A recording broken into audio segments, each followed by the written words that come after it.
Hello guys, welcome back to my channel drama series.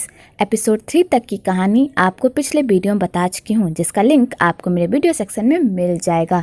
पिछले episode में हमने देखा था कि ग्यूंग डॉक्टर सन पर बंदूक तान देती है और जैसे ही वो दोनों एक दूसरे को देखते हैं तो वो दोनों पूरी तरह शॉक्ड हो जाते हैं। तो ग्यूंग ह्यून को कहती है, क्या तुम ही डॉक्टर सन हो? तो ह्यून इस बात का कोई जवाब नहीं दे पाता कि तभी एक पास्ट की स्टोरी दिखाई जाती है, जहाँ पर ग्यूंग और ह्यून दोनों एक ही अनाथालय में रहते थे और ह्यून हमेशा ही अनाथालय से भागने की कोशिश करता था, पर वो हमेशा पकड़ा जाता था। और ह्यून और ग्यूंग बचपन से ही एक दूसरे के बहुत ही अच्छे दोस्त थे। एक दिन ह्यून को मौका मिलता है अनाथालय से भागने का, तो वो अनाथालय से भाग जाता है। तो ग्यूंग भी ह्यून को अनाथालय से भागते हुए देख लेती है। तो ह्यून ग्यूंग को भी अपने साथ चलने को कहता है, पर ग्यूंग नहीं जाती क्योंकि उसके पास कोई रहने का ठिकाना नहीं होता। पर ह्यून के पास तो उसकी आंटी होती है और ह्यून अपनी आंटी के साथ वहाँ से चला जाता है, पर वो ग्यूंग को बहुत ही मिस करता है। आगे समय बीतता जाता है तो ह्यून ग्यूंग को लेटर बॉक्स के जरिए हमेशा कुछ न कुछ भेजा करता था और ग्यूंग ये देखकर बहुत खुश हुआ करती थी और वो हमेशा ह्यून के लेटर या गिफ्ट का वेट करती थी। और इसी तरह वो दोनों बड़े हो जाते हैं और ग्यूंग पार्ट टाइम जॉब करने लगती है ताकि वो अपना खर्चा चला सके। आगे कुछ लड़के ग्यूंग के साथ बदतमीजी करने लगते हैं और उसके साथ छेड़खानी भी करने लगते हैं। तो ग्यूंग इन सब का विरोध करती है, तो वो लोग उल्टा ग्यूंग को ही मारने लगते हैं कि तभी वहाँ पर हमारे हीरो ह्यून की एंट्री होती है और ह्यून उन सबको स्टिक से मार मार कर उनका कचूमर बना देता है और उन्हें मजा भी चखाता है और वहाँ से भगा देता है। और उसके बाद ह्यून ग्यूंग के पास जाता है तो ग्यूंग ह्यून से अच्छे से बात नहीं करती और वहाँ से चली जाती है। पर ग्यूंग चाहती है कि ह्यून उसके पीछे आए और ग्यूंग बार बार पीछे पलटकर देखती है कि ह्यून उसके पीछे आ रहा है या नहीं। तो ह्यून उसके पीछे आता है और ह्यून को पता होता है कि ये बस उससे गुस्सा है। आगे वो दोनों एक ढाबे पर रुकते हैं तो ह्यून कहता है, तुम मुझसे गुस्सा क्यों हो? तो ग्यूंग कहती है, मैं तुमसे गुस्सा क्यों ना हूँ, 3 साल बाद तुम मुझसे मिलने आए हो, क्या मेरा इतना भी हक नहीं है कि मैं तुमसे गुस्सा हूँ? तुम्हें पता है मैंने तुम्हारा कितना वेट किया और जब हम दोनों फिर वापस मिले तो तुमने मुझे ऐसी हालत में देख लिया।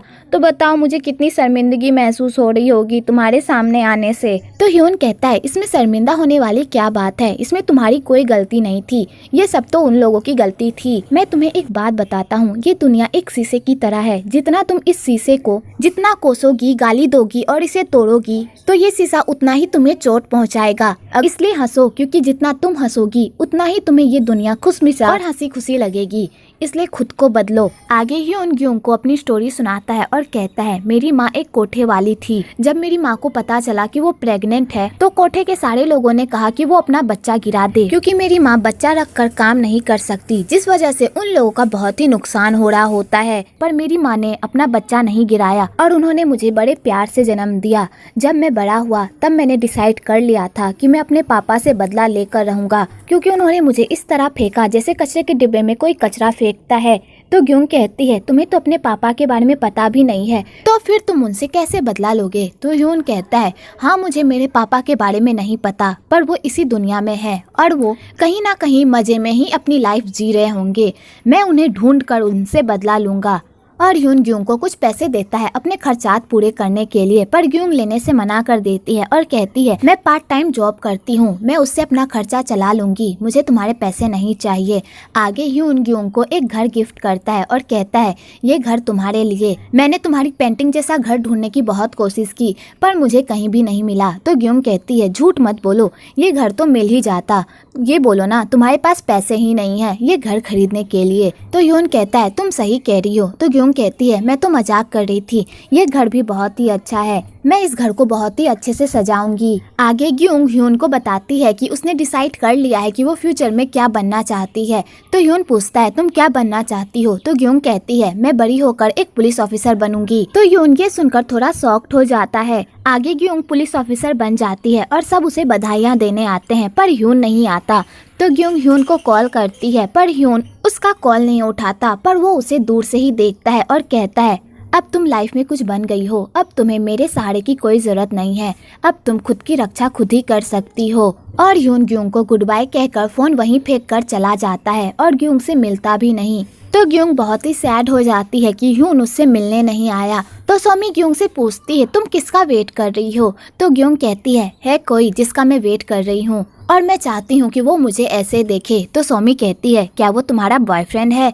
तो ग्यूंग कहती है वो मेरा बॉयफ्रेंड नहीं है, पर है कोई जिसे मैं बहुत ही पसंद करती हूँ। तो सोमी कहती है झूठ मत बोलो, मुझे पता है कि वो तुम्हारा बॉयफ्रेंड है।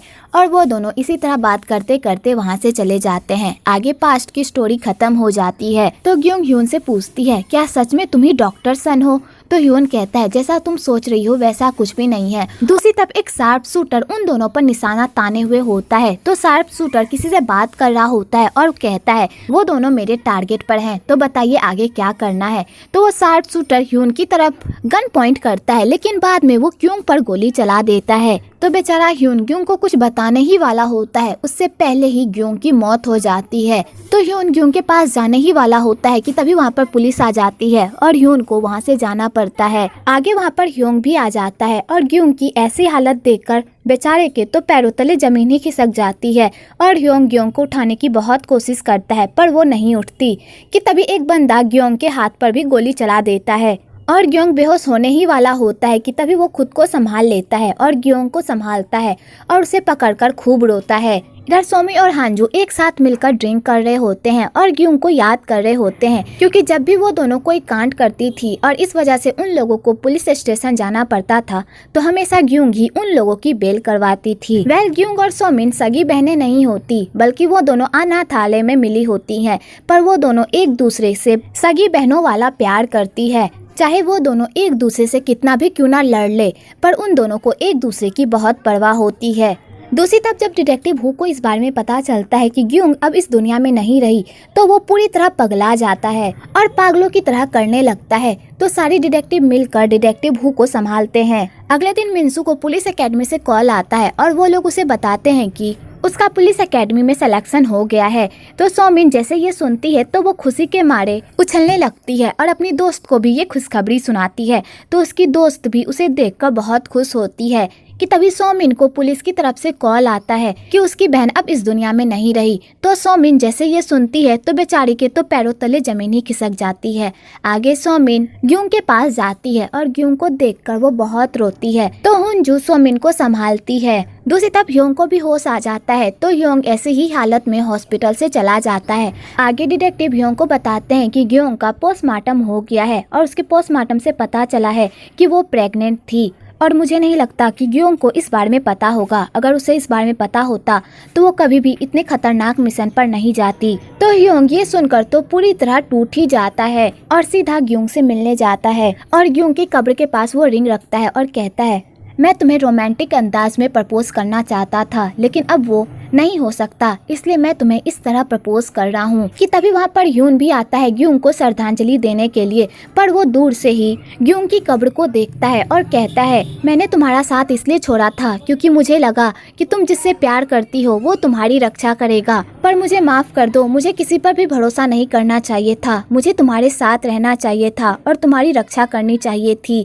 प्लीज मुझे माफ कर दो, और मुझे इसलिए भी माफ कर दो क्योंकि अब मेरी लड़ाई तुम्हारे बॉयफ्रेंड से है जिसे तुम इतना प्यार करती थी। अब मुझे उससे लड़ना होगा और मैं तुम्हारे बॉयफ्रेंड को कभी भी माफ नहीं कर सकती क्योंकि इसने तुम्हें खतरनाक मिशन पर भेजा, ये जानते हुए कि वहाँ पर कितना खतरा है, इसलिए मैं तुम्हारे बॉयफ्रेंड को कभी भी माफ नहीं करूँगा। दूसरी तरफ ह्योंग भी ग्यूंग की कब्र पर कसम खाता है डॉक्टर सन की वजह से तुम मुझसे दूर हुई हो ना, मैं उसे नहीं छोड़ूंगा, मैं उसे ढूंढ कर जान से मार डालूंगा, ये मैं तुमसे वादा करता हूँ। दूसरी तरफ होंकी जिनसुक से मिलने आता है क्योंकि वो दोनों पास्ट में एक दूसरे को जानते थे।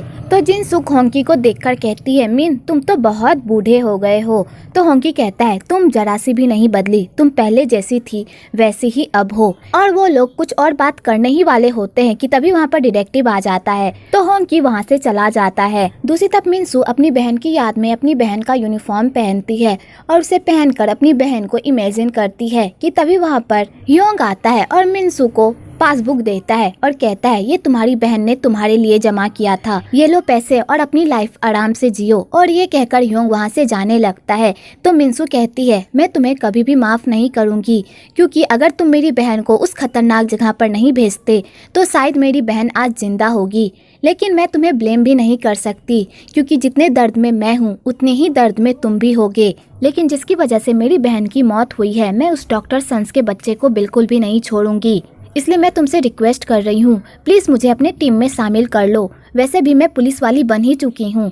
मैं तुम्हारे साथ मिलकर काम करना चाहती हूँ और उस डॉक्टर सन्स को पकड़ना चाहती हूँ। तो ह्योंग कहता है, तुम क्या बकवास कर रही हो, मैं तुम्हें खतरे में नहीं डाल सकता। और यह कहकर ह्योंग वहाँ से चला जाता है। दूसरी तरफ सुपरवाइजर और कमिश्नर होंकी एक दूसरे से मिलते हैं।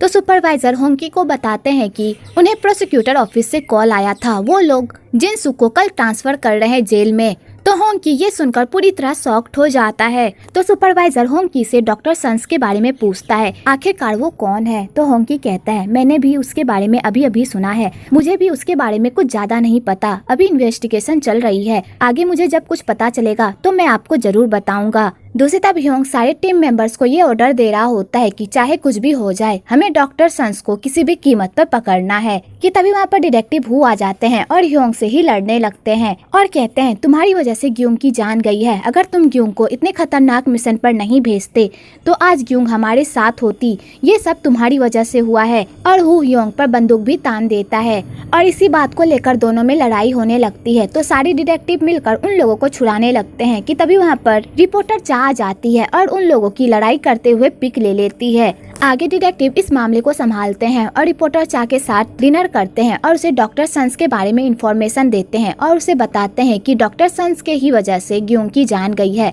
और इसी वजह से उसके टीम मेंबर्स एक दूसरे से लड़ रहे थे। आगे जिनसुक को जेल में शिफ्ट कर दिया जाता है। तो ह्योंग जिनसुक के पास जाता है क्योंकि ह्योंग को पता होता है कि जिनसुक का डॉक्टर सन्स से कोई ना कोई रिश्ता जरूर है। तो ह्योंग जिनसुक को कहता है, मैं तुम्हें इस जेल से बाहर निकलवा दूंगा, लेकिन उससे पहले तुम्हें ये बताना होगा कि तुम्हारे पीछे कौन है, तुम किसके इशारों पर काम करती हो। तो जिनसुक ह्योंग को कुछ भी नहीं बताती। तो ह्योंग कहता है, मुझे पता है कि तुम्हारे पीछे डॉक्टर सन्स है, तुम उसी को बचाने की कोशिश कर रही हो ना, लेकिन तुम याद रखना, चाहे कुछ भी हो जाए मैं उसे पकड़ कर रहूंगा। तो जिनसुक इस बात पर हंसने लगती है और कहती है, तुम अभी बहुत ही बच्चे हो उसे पकड़ने के लिए, चाहे तुम अपनी जी जान क्यों ना लगा दो तब भी तुम उसे पकड़ नहीं पाओगे। अगर तुम उसे पकड़ने के लिए एक कदम आगे बढ़ाओगे तो वो तुमसे 2 कदम आगे चला जाएगा, इसलिए सपना देखना बंद करो क्योंकि तुम उसे कभी भी नहीं पकड़ पाओगे। आगे ह्योंग क्राइम सीन पर जाता है और वहाँ जाकर पता लगाता है कि आखिरकार ह्योंग को कहाँ से मारा गया था। तो ह्योंग को वो जगह मिल जाती है।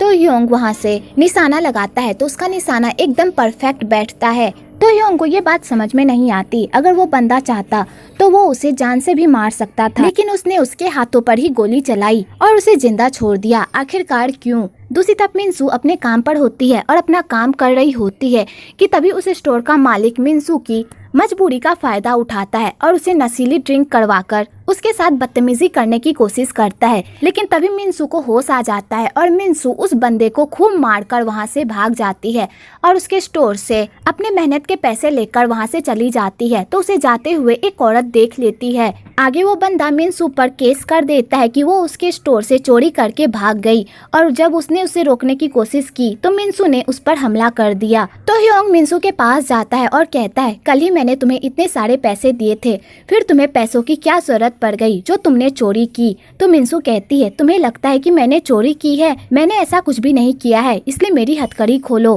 तो ह्योंग मिनसू को बताता है, तुम्हारी ऐसी हरकत की वजह से तुम्हारी पुलिस एकेडमी की एप्लीकेशन भी रिजेक्ट हो गई है। तो सोमिन ये सुनकर पूरी तरह शॉक्ड हो जाती है और कहती है, मैंने ऐसा कुछ भी नहीं किया, वो बंदा मेरे साथ बदतमीजी करने की कोशिश कर रहा था, मैं तो बस अपनी जान बचाकर वहाँ से भाग रही थी और मैंने वो पैसे चोरी नहीं किए थे, बल्कि मैंने अपनी मेहनत की कमाई वहाँ से ली थी, क्योंकि मुझे पता था कि इस कांड के बाद मैं कभी भी उस स्टोर में दोबारा वापस नहीं जाऊंगी। तो ह्योंग कहता है, क्या तुम्हारे पास कोई सबूत है जो तुम्हारी बेगुनाही साबित कर सके? तो मिनसू कहती है, तुम वहाँ का सीसीटीवी कैमरा चेक करो, वहाँ सारी बातें रिकॉर्ड हुई होगी।